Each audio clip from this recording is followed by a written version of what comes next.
A Maui District Court judge's decision to issue a bench warrant for a defendant, Samuel Kalei Koa Kaeo, after he identified himself in court using only the Hawaiian language, made national headlines recently. The next day, amid a swarm of criticism, Judge Blaine Kobayashi issued an order recalling the bench warrant. Kaeo was charged with disorderly conduct for obstructing a highway and refusing to comply with a police officer's order during an August showdown over the Daniel K. Inouye Solar Telescope being built at the Haleakala Summit on Maui. But this was not the first time Kaeo has defended himself in court using Olelo Hawaii. He and a handful of other Hawaiian language speakers have been testing the state's policies in the judicial setting and have evoked different responses from different judges. And so we're trying to bring awareness to it. We're trying to bring it out into the open. On Hawaii Island, much of it has involved the 30-meter telescope.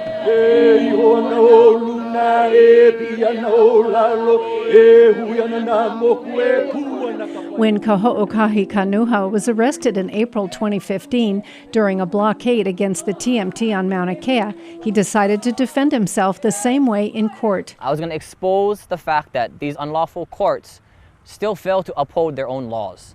And again, it's their law that says that Hawaiian is an official language of the state of Hawaii, co-equal to that of English. It's been so since the Concon of 1978, and yet there's nothing that shows that. He refused to address the judge in English, speaking instead only in Hawaiian. The public defender started speaking on my behalf. I'd never met him before. We had never communicated, so I figured, okay, I'm gonna let him do his thing. Upon him finishing up, I just raised my hand. I said, "Hey, Nina Ka'u."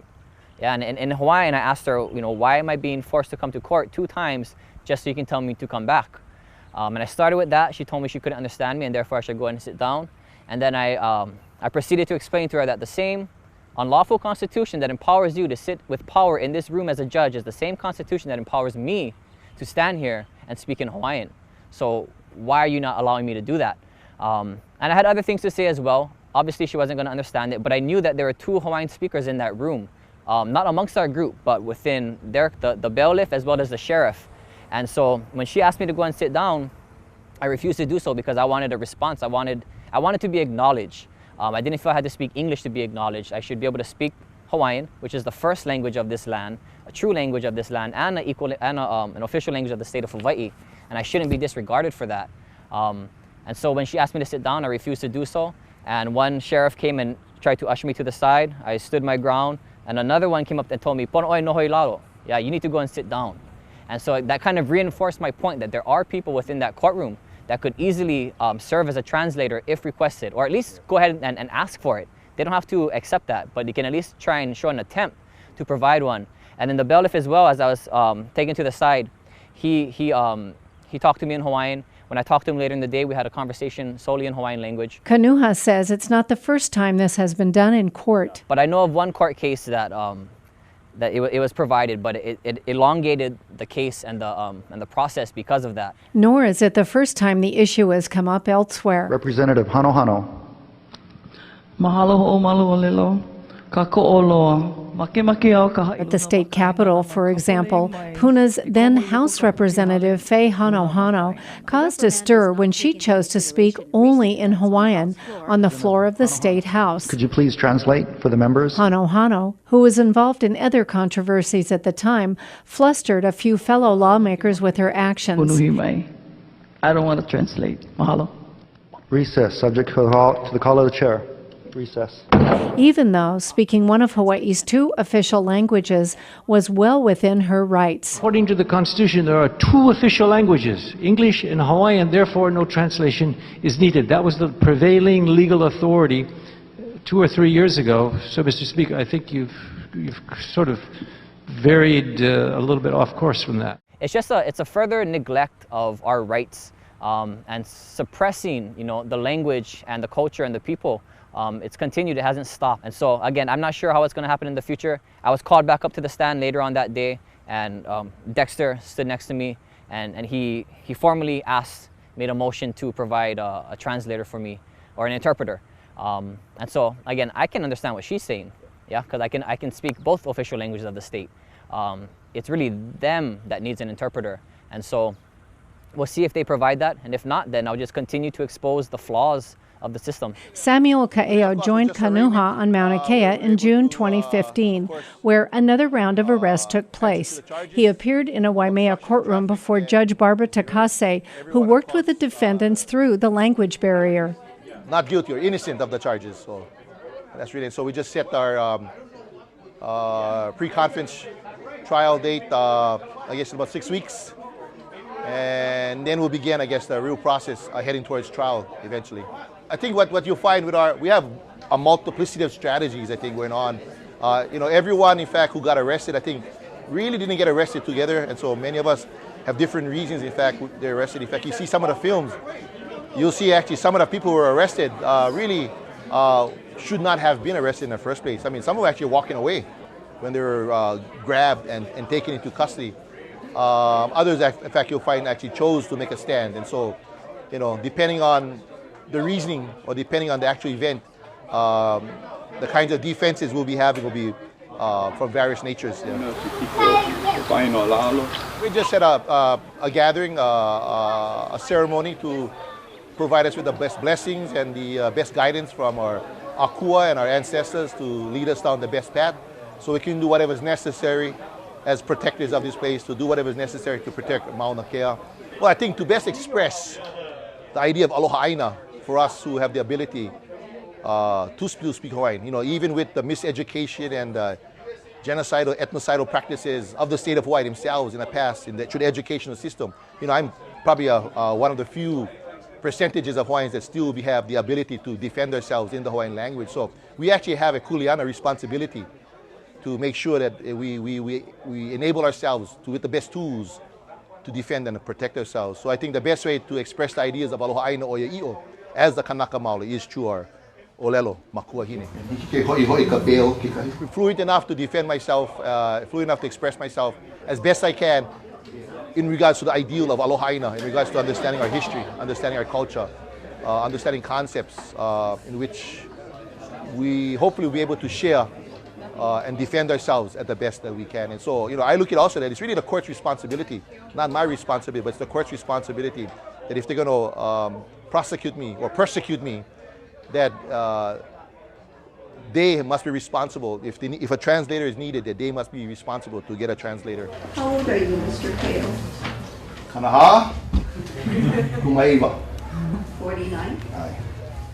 I think what you'll find, see, this is just the beginning. I think what you'll find more and more, with more and more Hawaiians, in fact, especially in this particular issue, will be defending themselves in the Hawaiian language. It is a human right for our people to speak our language in our own homeland, defending our cultural sites here in Hawaii. And so there's really no reason why it shouldn't be provided the opportunity to speak my own language in my own homeland. And so that is something I think the state of Hawaii will have to figure out. Taken any drugs, medication, or alcohol in the last 2 days? Alcohol. How long ago?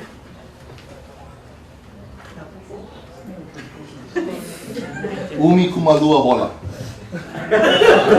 Umi kumalua hola. 12 hours. It's like, my whole thing is, I think what you'll find, the state of Hawaii will find that, our people are getting a lot more educated, a lot more fearless in regards to speaking the truth. It's really about the truth, and it's really about our own humanity. This whole issue is about whether or not we as Hawaiians in our own homeland have a right to determine for ourselves our sacred spaces and cultural significant sites and what should be done or not be done in our places. So Mauna Kea to me is a great example of this. As the highest mountain in these islands, as one of the most sacred spots in the Hawaiian Islands, we have a human right to defend and protect and to determine what should happen upon that mountain. It should not be determined by, Caltech or the Moore Foundation or astronomers from India and Japan, or the United States to define and decide for us what should happen upon that mountain. And so to me, it's really a question of human rights. And as I've been saying, either we are human and we're afforded these rights, or we're being treated as inhuman and being denied these rights. So fundamentally, that's what the question I think is going to be put to the prosecutors and the state of Hawaii. Should Hawaiians be recognized and afforded human rights as a people? Because all peoples have sacred lands, all peoples have language and history. And we know this is just the beginning. This is just the beginning of a long struggle. And in fact, if you look at our planning and organizing on that event on that day on the 24th, our hope was for no one to get arrested. In fact, we weren't even planning for anyone to be arrested upon that day. It happened that some of us were arrested, but that was not in the plans. And so I would say that at some point, when we do organize arrest as a defensive tactic, you won't be 11 or 12 people. On that day, in fact, I gotta say honestly, on that day, I actually had to talk to many of the kupuna on that day earlier and had told them, no, we're not trying to get arrested today. Kupuna had come up there specifically to get arrested. So, this is something I think the state of Hawaii will have to deal with in the future. And I don't know what they're gonna show to the world, demonstrate to the world, if they're gonna come in armed guards, whether it's the more marshals or whether it's gonna be the National Guard to come and arrest our own kupuna on our own sacred mountain, defending their own place and space. And so, that's something I think the state of Hawaii will have to think about and really consider what they want the world to see, what's happening here. I don't want the state to move forward at all in regards to protecting the interests of the foreign investors. That's really what the state's role in all of this is, really about protecting the interests of the foreign investors in regards to the industrialization of Mauna Kea. However, sadly, the state of Hawaii doesn't look to its own people who've been here for 2,000 years. They take our tax monies, and yet they refrain or refuse to recognize our own human rights in our own lands. And that's a choice I think that, unfortunately, I think that's a big mistake that Ige and the rest of the state of Hawaii is making right now. Because this is a legacy. They may think they're winning the battle today, perhaps. But I think the long run, 20, 25, 30 years from now, they'll look back at this time. People like Ige will be like Governor Wallace back in Alabama. This is history. This is a time of moment. People are unwilling to be oppressed and manipulated anymore. We're going to look for a better Hawaii, where people in Hawaii get to determine for ourselves the future for Hawaii, and not be manipulated by foreign investors. Motions deadlines also. Your motions need to be filed by August 6th. State's response needs to be filed by August 27th. Sorry? Hiki ke Hawaiian ia ke pala.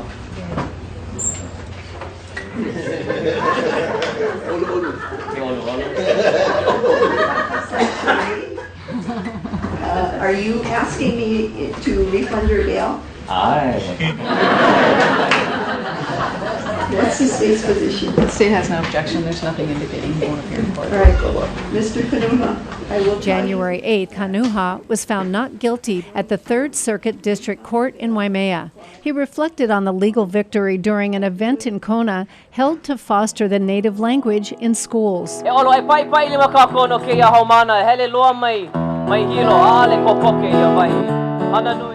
Today we're celebrating the 3rd Aha Aloha Olelo Festival held by Punana Kona here at Big Island Honda in Lanihau, Konakai Opua. And this festival is about the love for our language. And the theme of this year is Ika Olelo no Keola. In language there is life. And this theme comes from a well-known Olelo no Eo, a well-known Hawaiian proverb, Ika Olelo no Keola, Ika Olelo no Kamake. In language there is life, and in language there is death. And we're looking at this year, 2016 makes 120 years since the 1896 Legislative Act that basically banned Hawaiian language in all public and private schools, in the sense that they said any school that did not utilize English as a primary medium of education would not be recognized by the government. And so from 1880 to 1902, there were about 150 Hawaiian medium schools recognized by the government. By 1902, there was 0. And in 1880, there were less than 60 English schools recognized by the government. By 1902, there's over 160.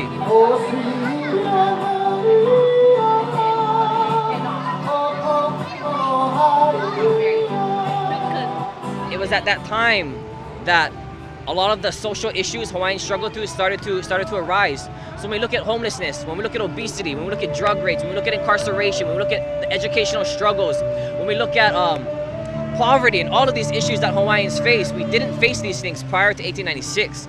These are issues that came about after the loss of our language. And so, Ika Olelo no Keola, Ika Olelo no Kamake, by losing our language, by utilizing English, it almost resulted in the death of our people. And unfortunately, we were able to preserve enough to revitalize it at one point, to begin to revitalize it. And since the 1980s, with Punana Leo being incorporated in Hawaiian language preschools, we've seen the revitalization of Hawaiian language. And in that, we've seen the revitalization of the Hawaiian people, of our culture, of our history, of our practices, of our perspectives.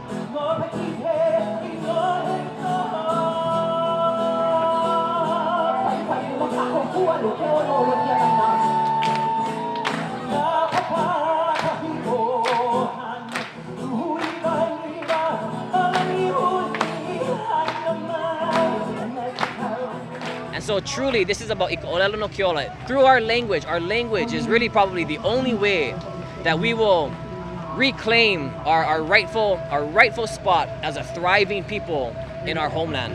And so that's where our life is. It's in our language, and through our language, we will solve every other issue our people have. And that's what today is about. It's like you can't separate the two. You cannot separate the two. That exactly. You know, and we talked a lot about with Mauna Kea.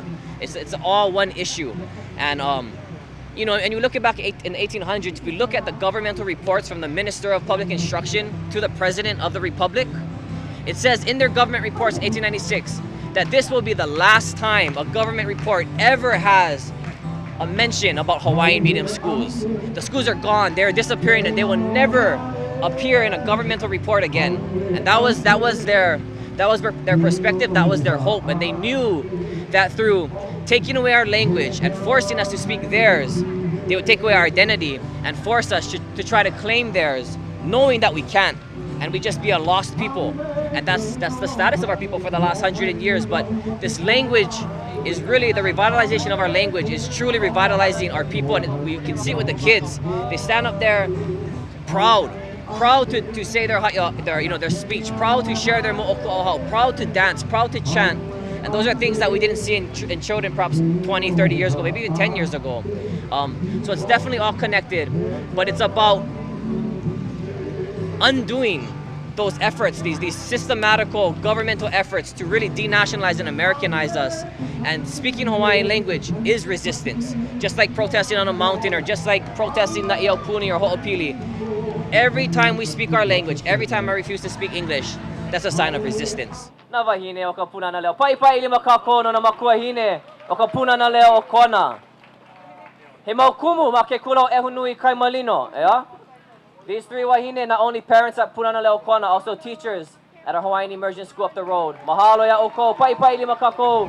These things happen in the community. These things happen grassroots, and this event and events like this, but even this event, this is not optional. I truly believe it's not optional. This is something that has to be had in our community. No choice. We have to have this event in our community every single year. It's the only way we're going to normalize Hawaiian language, is to act like it's normal, is to treat it as if it's normal. And if we're going to continue to hold Hawaiian events, but we're going to utilize English for the sake of not hurting someone's feelings, we're not going to progress ourselves anywhere. So this event is not about hurting people's feelings. It's not about being exclusive.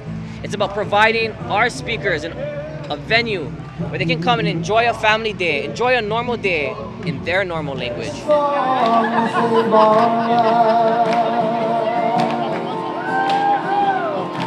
All Hawaii hands together, it is now and forever to raise your voices and hold the banner high. We shall stand.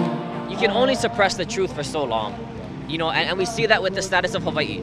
For how many years we thought that we were a part of America, and then along comes Dr. Keanu Sai, and he just blows everybody's doors and flips everything around. So the truth can only be hidden for so long, and it's gonna come out. And sooner or later, people are gonna realize that that attached to this whole issue is our language. At the core of this whole issue, the struggle for identity, the struggle for sovereignty or independence or whatever it is, it starts with our language.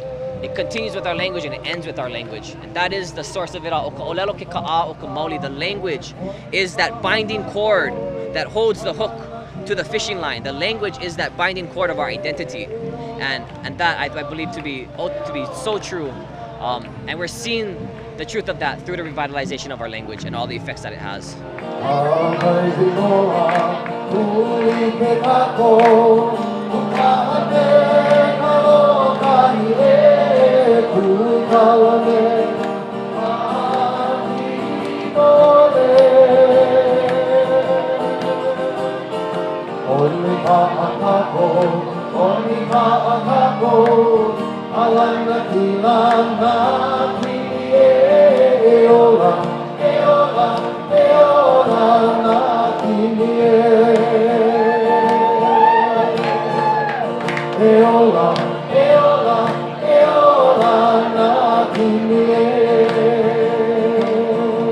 You guys go.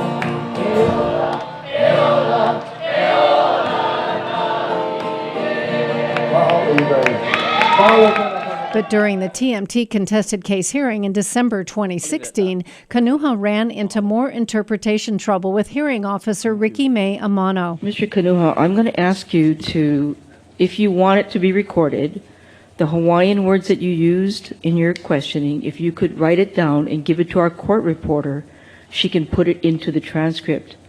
Otherwise, she's not going to be able to follow it, and it's going to be in the transcript, it's going to say Hawaiian language. It won't have a record. So please write it down and just give it to her during the recess. I don't need to be, not trying to be problematic or anything, but that's the same thing as like what Wali Shibashi said, because the state of Hawaii recognizes, the fake state of Hawaii recognizes Hawaiian language and English as the official languages, co-equals. I understand that. But then like him, you're kind of telling me that it's equal, but... No, sir, I'm not. I'm saying to you... English speakers don't have to do that. If you would... because the court reporter is able to take down English. So then should we get a court reporter that can understand the official languages of this fake She statement? cannot take down your language. If you want it to be in the record, if you don't want it in the record, it's okay. I'm just letting you know. So we're giving English a higher standard by saying that you can talk in Hawaiian, but it doesn't count. It only counts if you talk in English. I thought I was trying to help you out, but I've said what I've said. It's up to you. I would expect that Hawaiian words would be typed out if she has issues. But I can't help someone type out words and I got to go spend $6 for get those words that I gave her. Your Honor, I would ask... Who is addressing me from the gallery? Then perhaps you might want to consider leaving. I do not understand. Excuse me, you're being disruptive to the proceeding. And I'm going to ask security to note that individual. I'm giving you a warning. You're not a party to the case. It's disruptive. I've just asked you, Mr. Kanuha, if you would like it in the record. I think she's going to have a hard time with the Hawaiian language. Please write it down so that it can be part of the record. That's all. If not, if she can't pick it up, there's no other way to do it. And I'll just make my comment that if she can't understand an official language of the state, then she should go ahead, or someone should find. There are Hawaiian language speakers. Okay. We can have someone that can speak, that can interpret. We're going to need an interpreter sooner or later, because if you guys have noticed, all of my documents have been in Hawaiian. So, yeah, it's an official language of the state. I'm going to use it as one. Amano returned the following day with this statement. The final thing is yesterday, and I'm sorry that Mr. Kanuha is not here. I don't want any misunderstanding about what I asked. When he was done with the examination, he had used some Hawaiian words, and this is going to be true for everybody because, we hear lots of Hawaiian words. Some of them can be easily picked up because they're repeated throughout the testimonies. Some, because it's used only once or twice, may not be easily picked up by the court reporter. If you wish to use it, I'm not saying don't, that's fine. But I would like you folks to have a clear record. As I've said many times, once I'm done with my recommendation, I'm out of the case. The record is what you folks are going to have to rely on. So I think it would be important to you to have accurately what you said in the hearing reflected in the court reporter. I'm not asking you to do any more work. Just if you have Hawaiian words that the court reporter may not have picked up, if you could just write it down and give it to her, or if you have testimony or something like that, and I am aware of what the Constitution requires, and I will cite it to you now. Our Hawaii Constitution at Article 15, Section 4, says, English and Hawaiian shall be the official languages of Hawaii, except that Hawaiian shall be required for public acts and transactions only as provided by law. So I don't understand Hawaiian. I understand if a name is used, it's the name. But if you're saying something in Hawaiian or writing something in Hawaiian, I do need to understand it. I will have to ask that it be given to me in English so that I can give you an answer, because I don't understand Hawaiian. So I pointed you to the constitutional section. I read it exactly as I see it. I'm aware of what the law requires and does not require. I am trying to help make the record clear. So, Mr. Kealoha? I just have one concern. I mean, you want it to be translated into English, but there are some terms that don't have an English equivalent, many for this topic. Understood. And so maybe we, I thought the law stated that you folks have to hire an interpreter. I don't think so. There is a case that I am aware of. It's a federal case involving, I think, somebody taking a deposition, and there is a case that says it's not required. And so if you want me to understand it, please. But more importantly, the way it came up yesterday was not about my understanding. It was about your having a clear and accurate record. I really want everyone to have that. So if it's important to you, then you need to provide the spelling so that the record, the transcript, can show it correctly.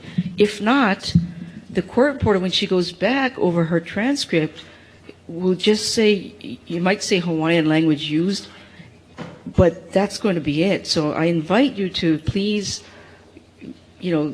just give us the spelling, just so that we can have it in your record. That's all I'm asking.